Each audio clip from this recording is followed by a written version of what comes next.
ਦੋਸਤੋ ਅਮਰੀਕਾ ਤੋਂ ਅੱਜ 5 ਖਬਰਾਂ ਨੇ। ਅੱਜ 13 ਜੁਲਾਈ 2026 ਹੈ, ਮੰਡੇ ਵੇ। ਅਮਰੀਕਾ ਦੇ ਵਿੱਚ ਇੱਕ ਬਿਮਾਰੀ ਬੜੀ ਤੇਜ਼ੀ ਨਾਲ ਫੈਲ ਰਹੀ ਹੈ।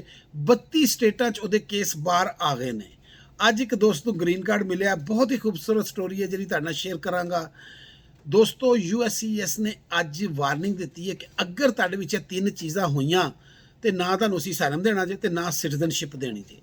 ਅਮਰੀਕਾ ਦੇ ਵਿੱਚ ਅੱਜ ਇੱਕ ਔਰਤ ਨੂੰ ਇੱਕ ਰਿਵਾਰਡ ਦਿੱਤਾ ਗਿਆ। ਬਹੁਤ ਹੀ ਖੂਬਸੂਰਤ ਜੈਸਚਰ ਹੈ, ਤੁਹਾਡੇ ਨਾਲ ਸ਼ੇਅਰ ਕਰਾਂਗਾ। ਇੱਕ ਮੁਲਕ ਦੀ ਅੰਬੈਸੀ 3 ਦਿਨ ਵਾਸਤੇ ਬੰਦ ਕਰ ਦਿੱਤੀ ਗਈ ਹੈ। ਕੋਈ ਵੀਜ਼ਾ ਸਰਵਿਸ ਨਹੀਂ ਹੋਏਗੀ। ਚੈਨਲ ਨੂੰ ਸਬਸਕ੍ਰਾਈਬ ਕਰ ਲੈਣਾ, ਵੀਡੀਓ ਨੂੰ ਆਖਰ ਤੱਕ ਦੇਖਣਾ ਔਰ ਕੋਈ ਲਾਈਕ ਸ਼ੇਅਰ ਕਮੈਂਟ ਕਰ ਦੇਣਾ। ਤੇ ਦੋਸਤੋ ਅਮਰੀਕਾ ਦੇ ਵਿੱਚ ਇੱਕ ਬਿਮਾਰੀ ਸਾਈਕਲੋਸਪੋਰਾ ਬੜੀ ਸਪੀਡ ਦੇ ਨਾਲ ਫੈਲ ਰਹੀ ਹੈ।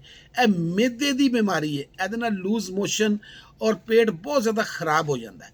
ਅਜੇ ਤੱਕ CDC ਕੋਲੋਂ ਕੋਈ ਸਬੂਤ ਨਹੀਂ ਆਇਆ ਕਿ ਇਹ ਕਿੱਥੋਂ ਆ ਰਹੀ ਹੈ।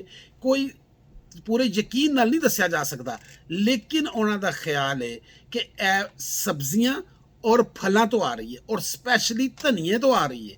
ਔਰ ਉਹਨਾਂ ਨੇ ਜਨਾਬ ਇਹ ਤੁਹਾਨੂੰ ਇਨਸਟਰਕਸ਼ਨਾਂ ਦਿੱਤੀਆਂ ਨੇ ਕਿ ਇਹਨਾਂ ਦੋਵਾਂ ਚੀਜ਼ਾਂ ਨੂੰ, ਸਬਜ਼ੀਆਂ ਔਰ ਫਲਾਂ ਨੂੰ, ਬਹੁਤ ਅੱਛੀ ਤਰ੍ਹਾਂ ਧੋ ਕੇ ਉਬਾਲ ਕੇ ਇਸਤੇਮਾਲ ਕਰੋ। ਇਹ ਉਹਨਾਂ ਦਾ ਇਹ ਸ਼ੱਕ ਹੈ, ਅਜੇ ਕੋਈ ਪੱਕੀ ਖਬਰ ਨਹੀਂ, ਲੇਕਿਨ ਜ਼ਾਹਰ ਹੈ ਕਿ ਉਹਨਾਂ ਨੇ ਕੋਈ ਰਿਸਰਚ ਕੋਈ ਚੀਜ਼ ਕੀਤੀ ਹੈ ਤੇ ਇਹਨਾਂ ਦੋ ਚੀਜ਼ਾਂ ਦਾ ਨਾਂ ਲਿਆ। ਤੁਸੀਂ ਵੀ ਇੱਥੇ ਬੜਾ ਖਿਆਲ ਰੱਖਣਾ ਹੈ। ਅਜੇ ਤੱਕ ਪੂਰੀ 31 ਸਟੇਟਾਂ 'ਚ 843 ਕੇਸ ਆਏ ਨੇ ਤੇ ਇੱਕ ਸਟੇਟ ਮਿਸ਼ੀਗਨ ਦੇ ਵਿੱਚ 2600 ਕੇਸ ਆ ਚੁੱਕਿਆ। ਮਿਸ਼ੀਗਨ ਨੂੰ ਬੜੇ ਬੁਰੇ ਤਰੀਕੇ ਨਾਲ ਪਈ ਹੈ। ਮਿਸ਼ੀਗਨ ਦੇ ਲੋਕਾਂ ਨੂੰ ਜ਼ਿਆਦਾ ਅਹਿਤਿਆਤ ਕਰਨ ਦੀ ਜ਼ਰੂਰਤ ਹੈ। ਮਜ਼ੀਦ ਅੱਜ ਤਫਸੀਲਾਤ ਆਉਣਗੀਆਂ ਤੇ ਲੋਕ ਹਸਪਤਾਲ ਵੀ ਦਾਖਲ ਹੋ ਰਹੇ ਨੇ। ਅੱਜ ਇੱਕ ਦੋਸਤ ਨੂੰ ਗ੍ਰੀਨ ਕਾਰਡ ਮਿਲਿਆ। ਬੜੀ ਪਿਆਰੀ ਸਟੋਰੀ ਹੈ। NIW ਉਹਨਾਂ ਨੇ ਕੀਤਾ ਸੀ। ਅਮਰੀਕਾ ਤੋਂ ਹੀ ਪੜ੍ਹੇ ਨੇ ਤੇ ਅਮਰੀਕਾ ਦੇ ਵਿੱਚ ਹੀ ਰਹਿੰਦੇ ਨੇ। ਸਭ ਤੋਂ ਵੱਡੀ ਇਹ 'ਚ ਖੂਬਸੂਰਤੀ ਹੈ ਕਿ 2024 'ਚ ਉਹਨਾਂ ਨੇ I-140 ਪਟੀਸ਼ਨ ਦਾਇਰ ਕੀਤੀ ਔਰ 2026 ਪੂਰੇ 2 ਸਾਲ ਬਾਅਦ ਜੁਲਾਈ ਟੂ ਜੁਲਾਈ ਉਹਨਾਂ ਨੂੰ ਗ੍ਰੀਨ ਕਾਰਡ ਮਿਲ ਗਿਆ 2 ਸਾਲ 'ਚ। ਲੇਕਿਨ I-485 ਉਹਨਾਂ ਨੇ ਜਨਵਰੀ 2026 'ਚ ਕਰਾਇਆ ਸੀ। 6 ਮਹੀਨਿਆਂ 'ਚ ਉਹਨਾਂ ਦਾ ਗ੍ਰੀਨ ਕਾਰਡ I-485 ਦਾ ਬਣ ਕੇ ਆ ਗਿਆ। ਬੜੀਆਂ ਅੱਛੀ ਤਫਸੀਲਾਤ ਨੇ।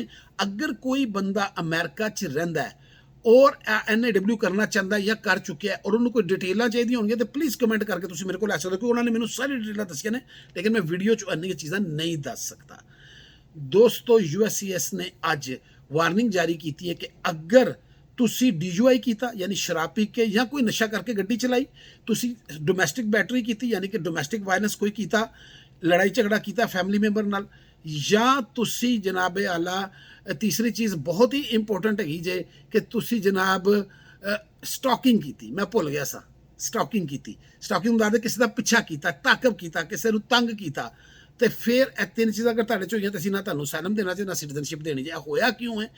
ਅੱਜ ਇੱਕ ਔਰਤ ਗਈ ਸੀ ਅਸਾਈਲਮ ਇੰਟਰਵਿਊ ਵਾਸਤੇ। ਇਹ ਹੁਣ ਉਹਨਾਂ ਨੇ ਇਹ ਤਾਂ ਨਹੀਂ ਦੱਸਿਆ ਕਿ ਤਿੰਨਾਂ 'ਚੋਂ ਕਿਹੜੀ ਚੀਜ਼ ਹੈ, ਲੇਕਿਨ ਉਹਨਾਂ ਨੇ ਇਹ ਤਿੰਨਾਂ ਚੀਜ਼ਾਂ ਦੇ ਨਾਲ ਨਾਂ ਲੈ ਕੇ ਕਿਹਾ ਕਿ ਅਸੀਂ ਇਸ ਔਰਤ ਨੂੰ ਗ੍ਰਿਫਤਾਰ ਕਰ ਲਿਆ। ਆਈ ਹੈ ਅਸਾਈਲਮ ਵਾਸਤੇ ਸੀ, ਅਸੀਂ ਇਹਨੂੰ ਗ੍ਰਿਫਤਾਰ ਕਰ ਲਿਆ ਕਿਉਂਕਿ ਇਹ ਤਿੰਨਾਂ 'ਚੋਂ ਕੋਈ ਚੀਜ਼ਾਂ ਤਿੰਨੇ ਉਹਦੇ 'ਚ ਹੈਗੀਆਂ ਸਨ।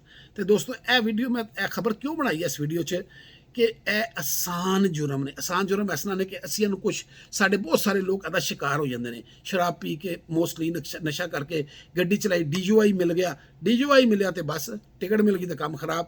ਡੋਮੈਸਟਿਕ ਵਾਇਲੈਂਸ, ਘਰ 'ਚ ਲੜਾਈ ਝਗੜਾ ਹੋ ਜਾਂਦਾ, ਹੱਥ ਨਹੀਂ ਚੁੱਕਣਾ, ਮਾਰਨਾ ਨਹੀਂ, ਪੁਲਿਸਾਂ ਨਹੀਂ ਬੁਲਾਉਣੀਆਂ। ਇਹ ਪੁਲਿਸ ਕੋਲੋਂ ਕੇਸ ਗਿਆ ਤੇ ਸਮਝੋ ਕੰਮ ਖਰਾਬ ਹੋ ਗਿਆ।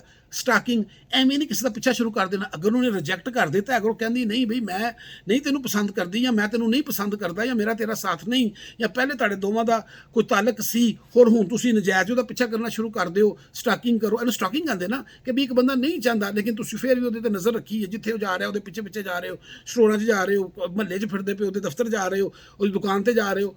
ਇਹ ਕੰਮ ਜੁਰਮ ਜੇ ਇੱਥੇ ਮੈਂ ਪਹਿਲੇ ਵੀ ਦੱਸ ਚੁੱਕਿਆ ਵਾਂ। ਹੁਣ USCIS ਨੇ ਮੈਂ ਖੁੱਲ੍ਹ ਕੇ ਗੱਲ ਦੱਸਦੀ ਹੈ ਕਿ ਇਹ ਤਿੰਨਾਂ ਦੇ ਉੱਤੇ ਪ੍ਰੋਬਲਮ ਬਣਨੀ ਜੇ। ਚੌਥਾ ਅੱਜ ਇੱਕ ਬਹੁਤ ਹੀ ਖੂਬਸੂਰਤ ਰਿਵਾਰਡ ਦਿੱਤਾ ਗਿਆ। ਤੁਹਾਨੂੰ ਪਤਾ ਕੱਲ੍ਹ ਲਿੰਡਜ਼ੇ ਗ੍ਰਾਹਮ ਸੈਨੇਟਰ ਦੀ ਡੈਥ ਹੋ ਗਈ ਸੀ। ਉਹ ਅਮਰੀਕਾ 'ਚ ਇੱਕ ਕਾਨੂੰਨ ਹੈ ਕਿ ਅਗਰ ਸੈਨੇਟਰ, ਮੌਜੂਦਾ ਸੈਨੇਟਰ ਹੋਵੇ ਔਰ ਉਹਦੀ ਡੈਥ ਹੋ ਜਾਏ ਤੇ ਉਹਦਾ ਜਿਹੜਾ ਬਾਕੀ ਦਾ ਟਾਈਮ ਬਚਦਾ ਨਾ, ਉਹ ਜਨਾਬੇ ਵਾਲਾ ਗਵਰਨਰ ਹੈ ਜਿਹੜਾ ਉਸ ਸਟੇਟ ਦਾ ਜਿੱਥੋਂ ਸੈਨੇਟਰ ਬਣਿਆ, ਉਹ ਕਿਸੇ ਨੂੰ ਵੀ ਨੋਮੀਨੀ ਕਰ ਸਕਦਾ ਕਿ ਹਾਂ ਵੀ ਚੱਲ ਬਾਕੀ ਦਾ ਟਾਈਮ ਹੁਣ ਤੂੰ ਸੈਨੇਟਰ ਹੈ। ਤੇ ਪ੍ਰੈਜ਼ੀਡੈਂਟ ਟਰੰਪ ਨੇ ਕੱਲ ਰਿਕੁਐਸਟ ਕੀਤੀ ਸੀ, ਕਿਉਂਕਿ ਨਾਰਥ ਕੈਰੋਲਾਈਨਾ ਤੋਂ ਸੈਨੇਟਰ ਸਨ। ਪ੍ਰੈਜ਼ੀਡੈਂਟ ਟਰੰਪ ਨੇ ਨਾਰਥ ਕੈਰੋਲਾਈਨਾ ਦੇ ਗਵਰਨਰ ਨੂੰ ਰਿਕੁਐਸਟ ਕੀਤੀ ਕਿ ਉਹਨਾਂ ਦੀ ਭੈਣ ਡਾਰਲਿਨ ਨੂੰ ਬਣਾ ਦਿਓ, ਉਹਨਾਂ ਦਾ ਨਾਮ ਡਾਰਲਿਨ ਹੈ, ਡਾਰਲਿਨ ਨੂੰ ਸੈਨੇਟਰ ਬਣਾ ਦਿਓ, ਕਿਉਂਕਿ ਦੋਵਾਂ ਭੈਣ ਭਰਾਵਾਂ ਦਾ ਬਹੁਤ ਪਿਆਰ ਸੀ। 13 ਸਾਲ ਦੀ ਸੀ ਡਾਰਲਿਨ ਜਦੋਂ ਮਾਂ ਪਿਓ ਦੀ ਡੈਥ ਹੋ ਗਈ ਤੇ ਲਿੰਡਜ਼ੇ ਗ੍ਰਾਹਮ ਨੇ ਉਹਨਾਂ ਨੂੰ ਪਾਲਿਆ। ਆਪ ਵੀ ਸ਼ਾਦੀ ਨਹੀਂ ਕੀਤੀ, ਆਪਣੇ ਕੋਈ ਬੱਚੇ ਨਹੀਂ ਸਨ ਤੇ ਉਹ ਬਹੁਤ ਪਿਆਰ ਕਰਦੇ ਸਨ। ਤੇ ਇਹ ਰਿਵਾਰਡ ਉਹਨਾਂ ਦੀ ਭੈਣ ਨੂੰ ਦਿੱਤਾ ਗਿਆ।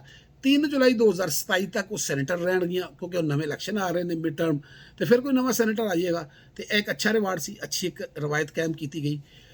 ਪੰਜਵੀਂ ਖਬਰ ਹੈ ਕਿ ਜੀ UAE ਦੀ ਅੰਬੈਸੀ 3 ਦਿਨ ਵਾਸਤੇ 13, 14, 15 ਬੰਦ ਕਰ ਦਿੱਤੀ ਗਈ ਕਿ ਹਾਲਾਤ ਖਰਾਬ ਦੀ ਵਜ੍ਹਾ ਨਾਲ ਕੋਈ ਵੀਜ਼ਾ ਇੰਟਰਵਿਊ ਨਹੀਂ ਹੋਣਾ।